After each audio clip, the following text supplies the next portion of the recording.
Hello there, all of my littles. It's time for story time with Auntie Mir, and today is my back to school special. Anyone got the jitters about going back to school or starting at a new school or learning online or going back to daycare? Well, I do. And this story I've been reading pretty well my entire teaching career on the first day of school. And this one is called The Kissing Hand by Audrey Penn. And The Kissing Hand is a very nice story about a raccoon who's going to school for the first time.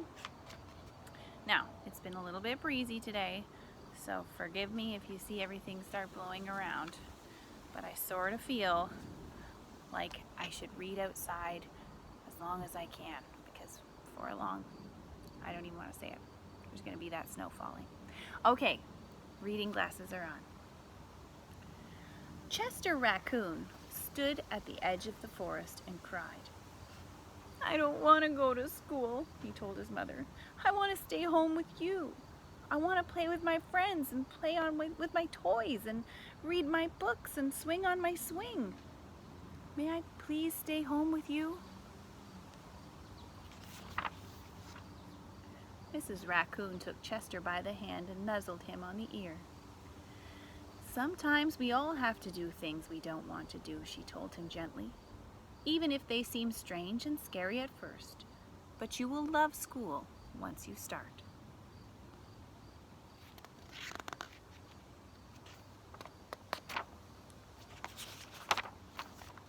"You'll make new friends and play with new toys, read new books, and swing on new swings. Besides," she added, "I know a wonderful secret that will make your nights at school seem as warm and cozy as your days at home."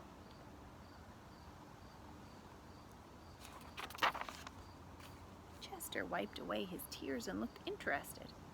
"Secret? What kind of secret?" "A very old secret," said Mrs. Raccoon. "I learned it from my mother, and she learned it from hers. It's called the kissing hand." "Kissing hand?" asked Chester. "What's that?" "I'll show you," Mrs. Raccoon said. She took Chester's left hand and she spread open his tiny fingers into a fan. Leaning forward, she kissed Chester right in the middle of his palm. Chester felt his mother's kiss rush from his hand, up his arm, and into his heart. Even his silky black mask tingled with special warmth.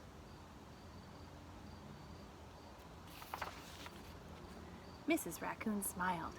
"Now," she told Chester, "whenever you feel lonely and need a little loving from home, just press your hand to your cheek and think, 'Mummy loves you, Mummy loves you,' and that very kiss will jump to your face and fill you with toasty, warm thoughts."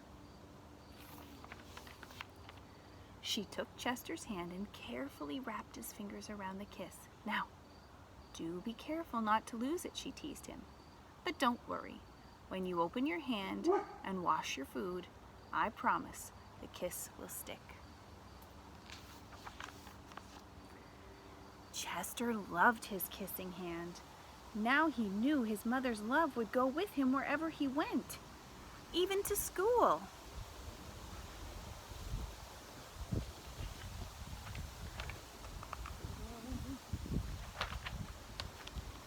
That night, Chester stood in front of his school and looked thoughtful. Suddenly, he turned to his mother and grinned. "Give me your hand," he told her.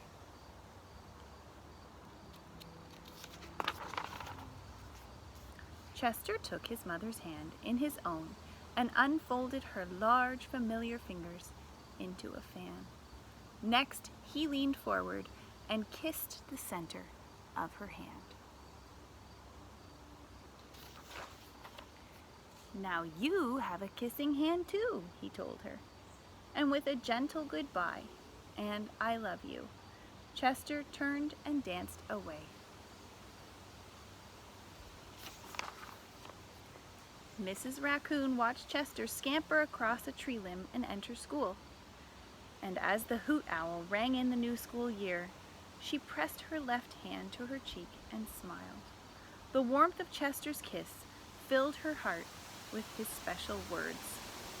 Chester loves you, it sang. Chester loves you. Whoa.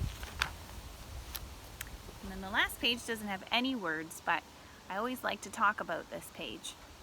Chester is going to school not at a usual time. He's going to school at night time. And the wise owl is the teacher there. But why on earth would he be going at night time?